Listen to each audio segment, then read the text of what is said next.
All right, we're back. It's Colin here on the mic, It's along a with dinosaur story. come again. We're back, a dinosaur story. Anyway, what have we got? We got free magic for you.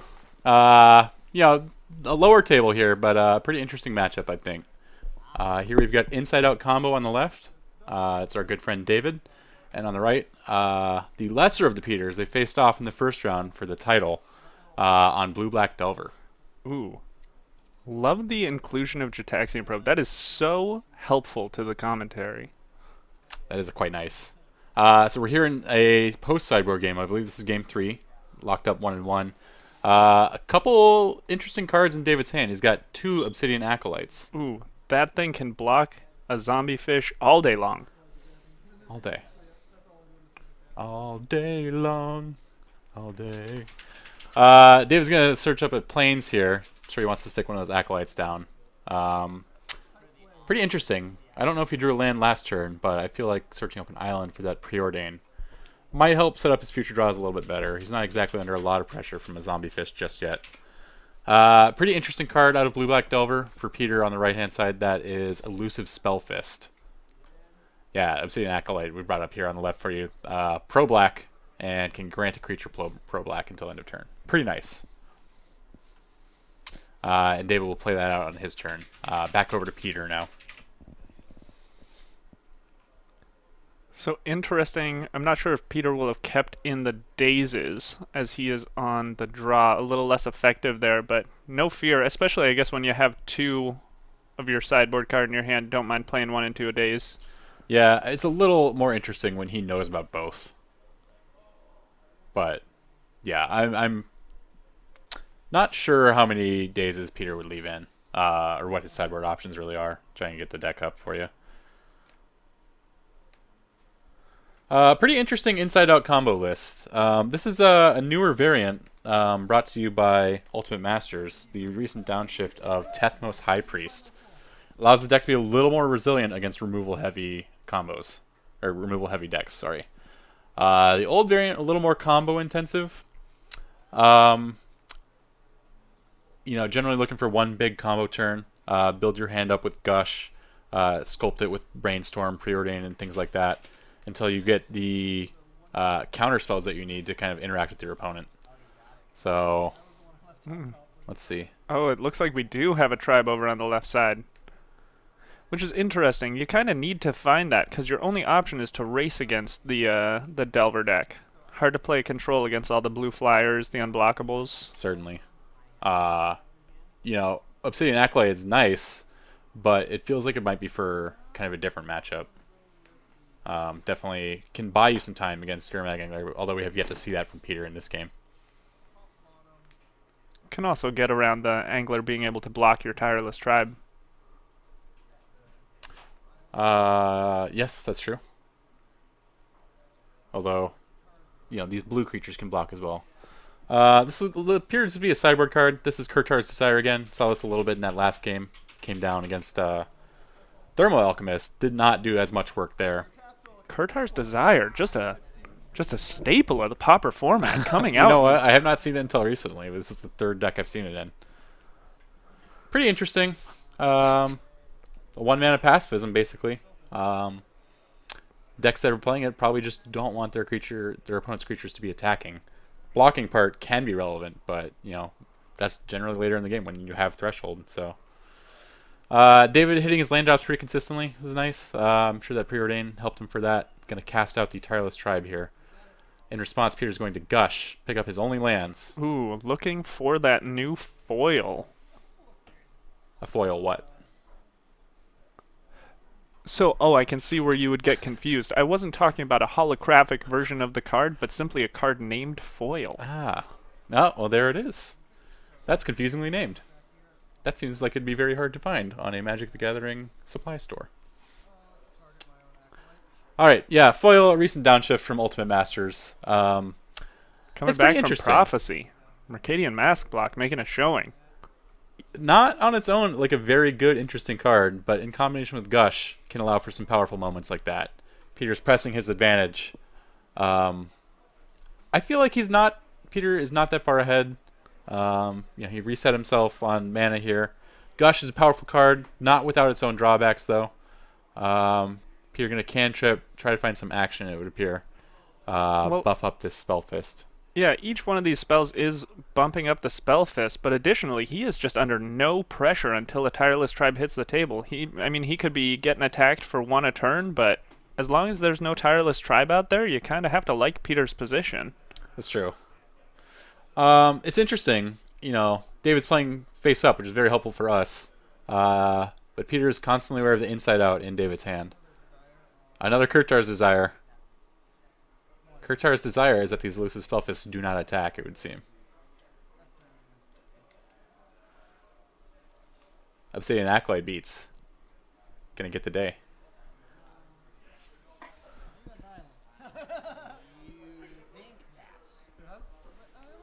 Alright, brainstorming it up. What is Peter looking for here? A clock of his own? A Delver, anything that can turn sideways that is not black. Yeah, it seems like Delver is his best option with two of his elusive Spellfists on the table here. But as you said, Peter is not under a lot of pressure here. I'm curious how the first couple games went. It certainly seems like Inside Out can be explosive. But this Delver deck is pretty oppressive in terms of establishing a clock and protecting it. So Delver of Secrets, another one of those powerful cards that we're able to see in a couple formats. You have to like the power level of the individual cards over on this right side. Gush, Delver, Gataxian Probe. Right. It's a lot of cards you would be happy to play in Legacy if you could. Tireless Tribe attempting to be resolved. Peter has cast Foil in response, pitching Echoing Decay and an Island.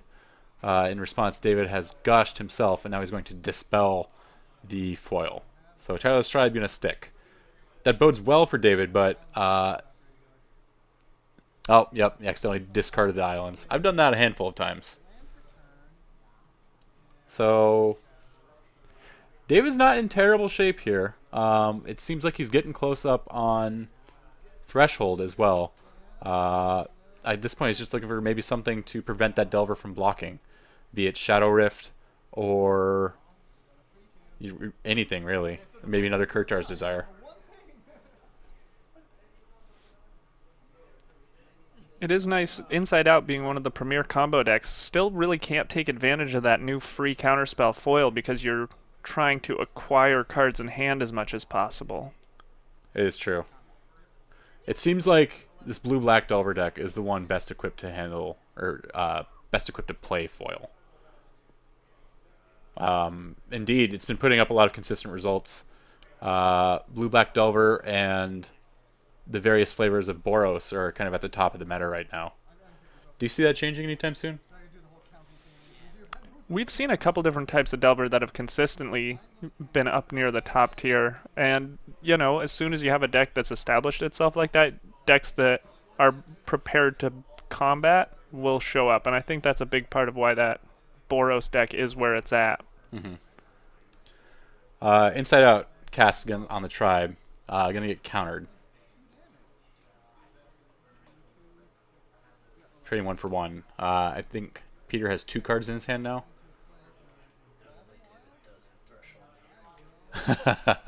It's true. Yes. We'll keep our eyes peeled for like a Relic of Progenitus.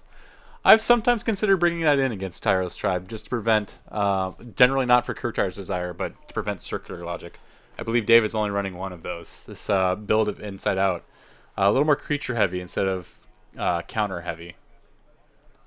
Yeah, one of the downsides of wanting to play those Gurmag Anglers is you don't get to play relics yourself because you're trying to take advantage. You may have some spell bombs in the sideboard, Yeah. but one of those small drawbacks, you'd rather have a relic, but deck building constraints when you want to be playing Zombie Fish early. It's true. Another sideboard hate option you see sometimes in Pauper, Fairy Macabre. More common in Modern, it would seem, than Pauper, but I have certainly played it in a couple decks where I was looking to fill up my own graveyard and wanted to interact. Let's see. Just some classic 1-1 beats, it would seem, for David. passing turn back pretty aggressively here as both players are winnowing out their hands. So David is losing this race currently, but all it's going to take is one inside out to spin that around. All right, Tatmos High Priest. This is that downshift card. Respect to David for playing the uncommon from, I want to say it's one of the Theros block. Who knows? But this is a pretty interesting card. I feel like this is a good build around for Pauper. This is pretty interesting in Inside Out, where you can point your Shadow Rifts and your Inside Outs at this and kind of get back a Tireless Tribe out of the graveyard. Well, it's a great tool for that. It also attacks for 2, and with the old Tireless Tribe that got foiled earlier in the graveyard, he's going to be able to increase his clock by 3 damage a turn. See if he can spin that around. I believe David is down to 5 here after the attack this turn. Ooh, but that is a big blocker. Even with the Acolyte on the table, not having enough white mana to effectively swing through on offense could be enough. The High Priest and the Tribe can get in, and the Acolyte already has pro-black. Here's that other one from early in the game. Pretty interesting choice. So David's going to have 2 turns to try to find a way to get some damage through. David, I think, looking grim. He's definitely got to hold back that Acolyte to block. Well, it looks like David can swing in for 5 next turn that can't be blocked by the fish. Well, he can attack with the Acolytes. That's 2, and he can make. Yeah, you're right, 5. So David needs something here. This is a close race. I see Shadow Rift in David's hand. I wonder if there's anything in his graveyard to bring back. There's a Tribe in there. That's kind of interesting.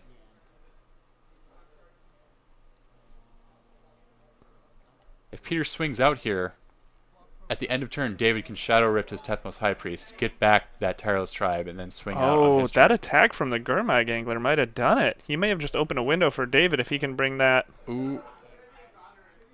Okay, pretty interesting. Echoing Decay Tireless Tribe. Trying to get a good look at... Okay, so you can use the ability on Tireless Tribe for defense. David pitching Ash Barons there. Oh, another blocker, though. Another blocker. So David needs a top deck here, I believe. Ooh, Kurtar's Desire for the win? Oh. Give me those creepy bird eyes, deck. Do it. Give him what he needs. All right. Drop return. See what he's got. Brainstorm and a High Priest. Not terrible. That is a beautiful Brainstorm. All right. I see Seeker the way. I see another Tireless Tribe. I don't know that he's going to be able to deal with this Delver in the air next turn. Oh, he's dead if he can't take out Peter this turn. There it is. Journey on the Delver. 1, 2, 3, 4, 5, 6. White Weenie. Yep. Oh, that was a big journey, too. White Weenie combo wins the day again. Yeah, what a pretty good series from David there at the end. Oh, that was a great finish.